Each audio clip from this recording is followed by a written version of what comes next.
وصحبه وسلم. اعوذ باللہ من الشیطان الرجیم. بسم اللہ الرحمن الرحیم. سبحان الذی اسری بعبدہ لیلا من المسجد الحرام الی المسجد الاقصی. صدق اللہ العلی العظیم.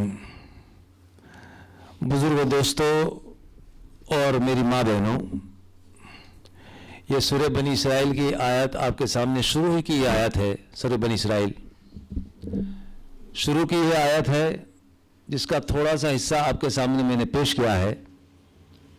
اس آیت کریمہ میں اللہ تعالیٰ نے ہمارے نبی، آخری زماں کے نبی حضرت محمد صلی اللہ تعالی وسلم کو جو معراج نصیب کی ہے اس کا ذکر ہے. معراج کا جو لفظ ہے عروج سے نکلا ہے. معراج کا لفظ عروج سے نکلا ہے. عروج کا مطلب ہوتا ہے اونچائی کے. عروج کا مطلب ہوتا ہے بلندی کے. لیکن یہ ایسی اونچائی ہے کہ جس کے بعد کوئی اونچائی نہیں. یہ ایسی بلندی ہے جس کے بعد کوئی بلندی نہیں، بلکہ یوں کہو کہ بلندی کی انتہا ہے سوا اللہ چاہے. اگر اللہ بڑھانا چاہے اور تو اس کی مرضی کی بات ہے، لیکن یہ بلندی کی انتہا ہے. تو معراج کا لفظ جو ہے عروج سے نکلا ہے. تو عرض یہ کر رہا تھا کہ اللہ تعالیٰ نے یہاں پر اس آیت کریمہ میں معراج کا ذکر فرمایا ہے. دیکھو یہ سفر جو ہے معراج کا دو حصوں میں اللہ نے تقسیم کر دیا اس سفر کو، معراج کے سفر کو. ایک سیر جو ہے زمین کی سیر اور ایک ہے آسمان کی سیر. ایک سفر زمین کا ہے، ایک سفر آسمان کا ہے. جو زمین کی سیر ہے، جو زمین کا سفر ہے، اس کا کچھ حصہ اللہ نے سورہ بنی اسرائیل میں دے دیا ہے. اور اسی طریقے سے آسمان کی جو سیر ہے، ساتوں آسمان کو پار کرتے ہوئے بیت المعمور تک پہنچتے ہوئے، سدرۃ المنتہا تک پہنچتے ہوئے اللہ کی بارگاہ میں پہنچ کر بات چیت کرنا، اللہ کے دیدار کرنا، یہ ساری چیز کا تھوڑا سا خلاصہ سورہ نجم میں ہے. تو ایک طرف سورہ بنی اسرائیل میں ذکر ہے اور دوسرا سورہ نجم میں ہے. تو دو حصوں میں اللہ نے تقسیم کیا ہے. اب دیکھو یہ سفر کہاں سے شروع ہوا، یہ ایک سوال ہوتا ہے. سفر کہاں سے شروع ہوا؟ ایک روایت ملتی ہے کہ ام ہانی جو حضرت علی کرم اللہ وجہ کی جو بہن ہے ان کے گھر سے شروع ہوا. ایک روایت یہ ملتی ہے کہ حتیم جو خانہ کعبہ سے ایک رنگ ہے، خانہ کعبہ کا حصہ ہے، تو حتیم سے شروع ہوا. ایک روایت یہ ملتی ہے کہ زمزم کے کنویں سے شروع ہوا. اس طریقے سے تین روایتیں ملتی ہے. تو اللہ تبارک تعالیٰ نے ایک ہی آیت میں تینوں چیزوں کو شامل کر دی. ایک ہی آیت میں ام ہانی کا مکان بھی حرم میں ہے، حتیم بھی حرم میں ہے، زمزم کا کنواں بھی حرم میں ہے. تو اللہ نے خلاصہ فرما دیا کہ پاک ہے وہ ذات جو اپنے بندے کو لے کر چلی رات کے کچھ حصے میں مسجد حرام سے مسجد اقصی تک مختصر میں. تو مسجد حرام میں ساری چیز آ گئی. تو تینوں چیزوں کو اللہ نے اس طریقے سے شامل کر دیا. اب یہ سفر جو ہے اللہ کے رسول صلی اللہ تعالی وسلم کی عمر شریف 52 کے قریب 52 ایئرس. تو اللہ نے اس عمر میں ایک رات کو ہمارے نبی حضرت محمد صلی اللہ تعالی وسلم کو آسمانوں کی سیل کرائی. براق نام کا جانور بھیجا گیا. براق نام کے جانور پر سوار ہو کر یہ چلے ہیں. پھر زمین کا سفر ہوا. زمین کے سفر کے بعد میں آسمان کا سفر ہوا. ساتوں آسمان کو پار کیے، سارا ہو گیا. پھر ریٹرن آئے اسی رات میں، راتوں رات پھر اپنے گھر پر لوٹے ہیں. یہ مختصر میں. اب یہاں پر اس منظر کو محدثین لوگوں نے پیش کیا ہے. حضرت علامہ زرقانی رحمۃ اللہ علیہ بڑے محدثین اور بزرگوں میں سے ہے.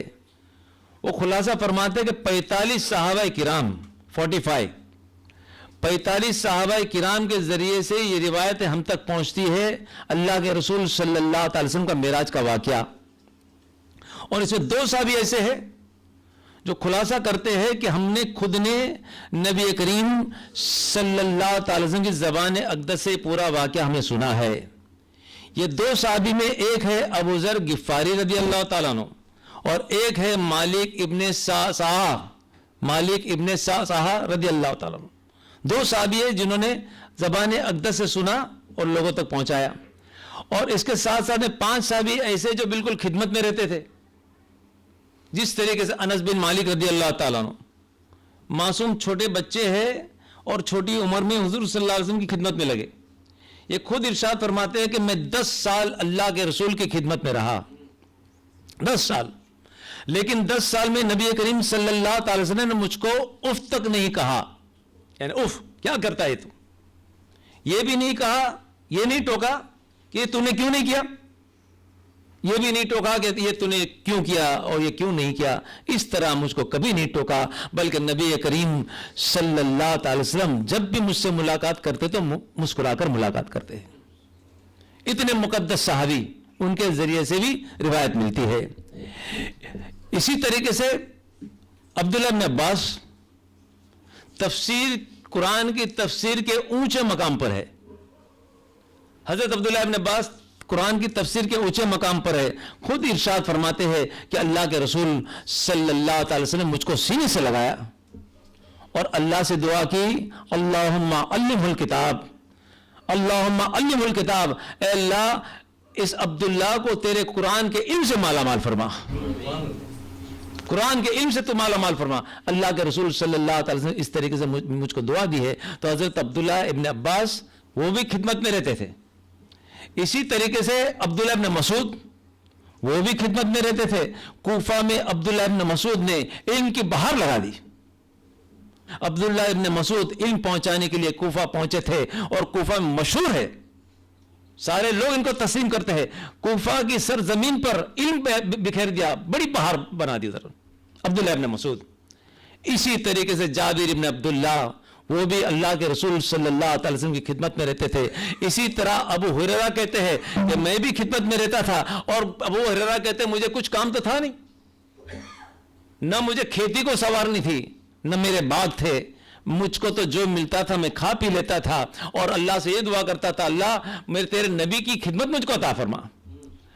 میں یہ بھی دعا کرے میرے نبی سے کہ اے میرے نبی, اے اللہ کے رسول صلی اللہ تعالی وسلم, میرے لیے دعا فرما دیجئے کہ آپ جو باتیں پیش کرتے ہیں اللہ تعالیٰ مجھ کو یاد کرا دے تاکہ میں آپ کی بات میں لوگوں تک پہنچا دوں. اللہ کے رسول صلی اللہ تعالی وسلم نے میرے لیے دعا کی. جب سے دعا کی ہے محمد صلی اللہ علیہ وسلم جو بات پیش کرتے ہیں وہ برابر مجھ کو یاد رہ جاتی ہے. تو 5 ایسے مقدس صحابی ہیں جو بالکل خدمت میں لگے رہتے تھے. تو یہ 5 صحابی کے ذریعے سے بھی ہم تک یہ روایت پہنچتی ہے. تو علامہ زرقانی رحمۃ اللہ علیہ فرماتے ہیں کہ 45 صحابہ کرام کے ذریعے سے یہ بات پہنچتی ہے, اور 2 تو کہتے ہیں کہ ہم نے زبان اقدس میں بیٹھ کر ان کی زبان, اللہ کے رسول صلی اللہ علیہ وسلم زبان اقدس سے یہ باتیں سنی ہے. تو عرض میں کر رہا تھا, معراج کا سفر حضرت ام ہانی کے گھر سے شروع ہوا. حضرت ام ہانی حضرت علی کرم اللہ وجہہ کی بہن ہے. اللہ کے رسول صلی اللہ تعالی وسلم عشاء کی نماز کے بعد حضرت ام ہانی کے گھر پر پہنچے تھے. تھکان تھی, لیٹے ہوئے تھے, نیند کا غلبہ ہے لیکن بیداری بھی ہے. بیداری یعنی جاگنے کی حالت, نیند کا غلبہ بھی ہے, بیداری بھی ہے. اس حالت میں تھکے آرام کر رہے. تھوڑی دیر ہوئی نہ ہوئی تو چھت پر آواز آئی. چھت پر آواز آئی تو اللہ کے رسول صلی اللہ تعالی وسلم نے دیکھا کیا ہے. دیکھا تو چھت کھل گئی ہے خود بخود, اور جبریل علیہ الصلوۃ والسلام نازل ہوئے, میکائیل علیہ الصلوۃ والسلام نازل ہوئے, اور پیچھے اور فرشتے بھی گھر میں نازل ہوئے. سلام کلام کے بعد حضرت جبریل علیہ الصلوۃ والسلام نے عرض کیا کہ اے اللہ کے رسول صلی اللہ تعالی وسلم, اللہ کا یہ حکم ہے کہ آپ چلیے آپ حرم کی طرف چلیے, آپ حرم کی طرف چلیے. اللہ کے رسول صلی اللہ تعالی وسلم فوراً وہاں سے اٹھے ہیں اور حرم کے طرف، تو حتیم کی جو جگہ ہے وہاں پر جا کر لیٹ گئے، وہاں پر جا کے لیٹ گئے. نیند کا غلبہ تھا، آنکھ لگ گئی. تھوڑی دیر ہوئی نہ ہوئی تو پھر جبریل علیہ الصلوۃ والسلام اور میکائیل علیہ الصلوۃ والسلام آئے. آنے کے بعد پھر عرض کیا، اے اللہ کے رسول صلی اللہ علیہ وسلم، چلیے اللہ کا یہ حکم ہے کہ زمزم کے کنویں کے پاس چلیے، زمزم کے کنویں کے پاس چلیے. اللہ کے رسول صلی اللہ علیہ وسلم وہاں سے اٹھ کر پھر زمزم کے کنویں کے پاس آئے، پھر لیٹ گئے. جب یہاں پر لیٹے ہیں تو جبریل علیہ الصلوۃ والسلام نے ہمارے نبی آخری زمان کے نبی حضرت محمد صلی اللہ تعالی وسلم کے سینوں کو چاک کیا، جس کو شق الصدر کہتے ہیں. شق الصدر، سینے کو چاک کیا. ہمارے نبی کے پاکیزہ دل کو باہر نکالا. باہر نکالنے کے بعد زمزم میں لبریز کیا، تربتر کیا. اور اسی طریقے سے جنت سے ایک تھال لایا گیا تھا، تشتری پلیٹ، ایک تھال، اس میں حکمت بھری ہوئی تھی اور نورانی خزانہ تھا. تو جبریل علیہ الصلوۃ والسلام نے اس دل میں حکمت کو بھی داخل کر دیا اور خزانہ جو تھا نورانی اس کو بھی داخل کر دیا.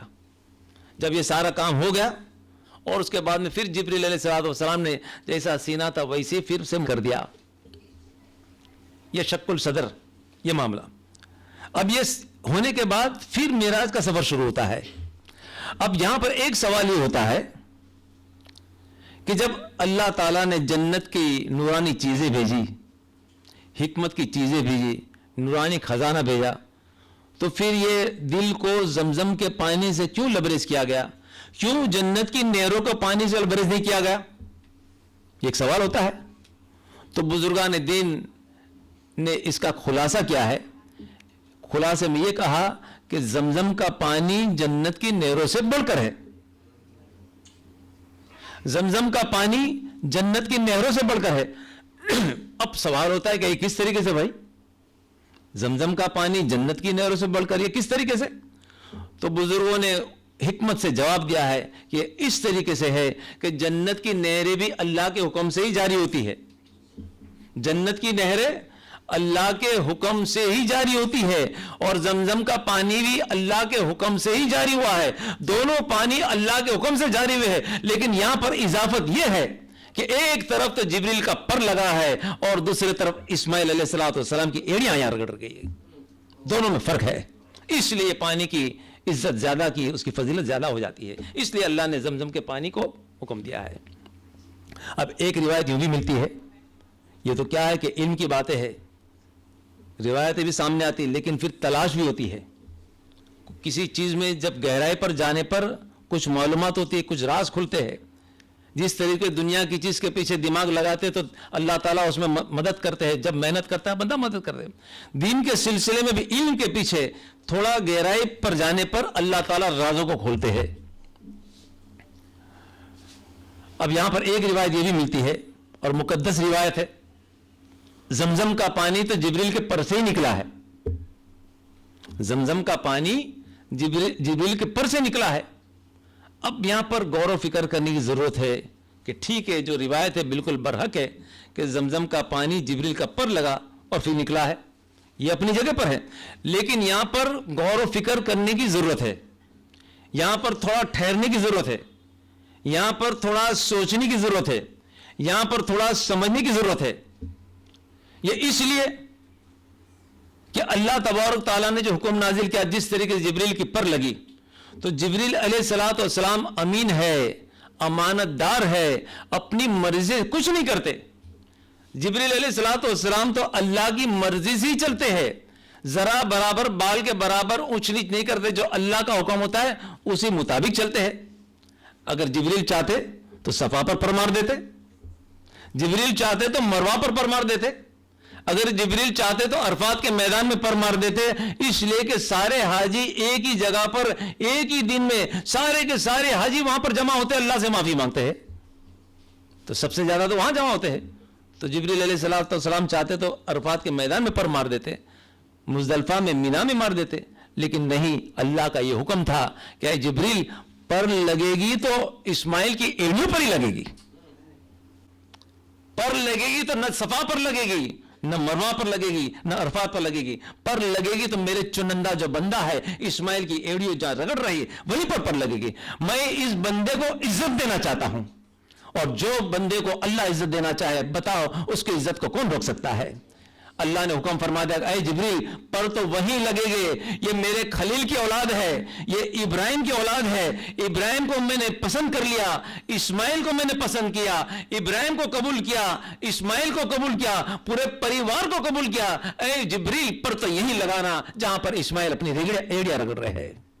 یہ فضیلت اللہ تعالیٰ نے دینا چاہا، اللہ نے خلاصہ فرمایا کہ جبریل یہ وہ لوگ ہیں کہ یہ اپنی مرضی سے نہیں چلتے، میری مرضی سے چلتے ہیں۔ اللہ نے اس طریقے سے ان کو عزت عطا فرمائی۔ تو زمزم کے پانی سے لبریز کیا گیا، سینے کو صحیح کر دیا گیا۔ اب سفر شروع ہو رہا ہے۔ اللہ تبارک تعالیٰ نے اس سفر کے لیے براق نام کا ایک جانور بھیجا، سفید ایک سفید خوبصورت جانور ہے، سوار کیا گیا۔ براق برق سے نکلا ہے، عربی میں برق جو ہے بجلی کو کہتے ہیں، اور براق اس لیے کہ بجلی کی رفتار سے چلنے والا ہے جانور۔ سپیڈ کیسی تھی اس کی؟ انسان کی نگاہ کی انتہا ہو، ہماری نظر کی انتہا ہو، سمجھو کہ وہاں دور دور ایک دم پہاڑ ہے اور نگاہ وہاں تک پہنچتی ہے، تو پہلا قدم نگاہ انتہا پر پڑتا تھا یہ براق کا، پھر دوسرا قدم جہاں انتہا نگاہ ہوتی تھی وہاں گرتا تھا۔ یہ سپیڈ پر چلنے والا جانور، اللہ کے رسول صلی اللہ علیہ وسلم اس جانور پر سوار ہوئے ہیں، ساتھ میں استقبال کے لیے، مہمان نوازی کے لیے جبریل بھی ہے، میکائیل بھی ہے اور دوسرے فرشتے بھی ہیں۔ اب یہ سفر شروع ہوا۔ سفر جب شروع ہوا ہے تو جب یہ براق چلنے لگا تو اللہ کے رسول صلی اللہ علیہ وسلم خود ارشاد فرماتے ہیں کہ جب سفر شروع ہوا تو میری نگاہ نیچے گئی۔ جب میری نگاہ نیچے گئی تو میں نے دیکھا کہ ایک خوبصورت ٹیلا ہے اور اس ٹیلے کے دامن میں ایک قبر ہے، اور قبر میں نے دیکھا کہ ایک شخص کھڑے رہ کر نماز پڑھتا ہے۔ مجھے بڑی خوشی ہوئی۔ میں نے پوچھا جبریل سے کہ دیکھو تو صحیح، کوئی قبر میں اپنی قبر میں کھڑے رہ کر نماز پڑھ رہا ہے۔ من حاضر رجل، یہ کون شخص ہے؟ تو جبریل علیہ السلام نے کہا کہ حاضا موسیٰ علیہ السلام، آپ کے بھائی موسیٰ ہے، وہ ہے نماز پڑھ رہے ہیں۔ موسیٰ علیہ السلام کی خوبی یہ ہے نماز کی کہ قبر میں کھڑے رہ کر نماز پڑھتے تھے۔ جب موسیٰ علیہ السلام کی پہلی ملاقات وادی سینا میں تو اللہ تعالیٰ نے نصیحت فرمائی، حکم فرما دیا کہ اقیم الصلاۃ لذکری، میری عبادت کے لیے، میری یاد کے لیے تو نماز کو قائم کر، میری یاد کے لیے نماز کو قائم کر۔